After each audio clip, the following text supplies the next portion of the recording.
Stop using a lacrosse ball and that foam roller stuff and getting massage and manipulating the muscles. That just tricks the brain into relaxing the muscles. Pushing on trigger points, that's tricking the brain. It's creating enough sensation in that spot that tricks the brain into temporarily relaxing them. And I can tell you a lot about trigger point therapy.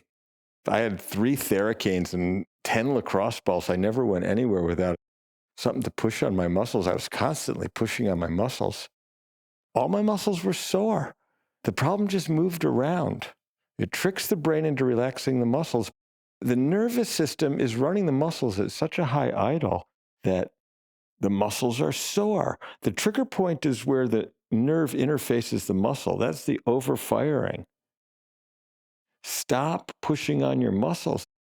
It's fragile. You're organic. If you went to the grocery store and bought a steak, you push on that steak on your kitchen counter that hard, you'll damage that meat, okay? You're not going far enough upstream when you're pushing on your muscles. It's the nervous system habit. Teach the brain out of the habit of how it's running you. You can free yourself. Are you going to practice and do something to actually get unstuck from how you might be really stuck?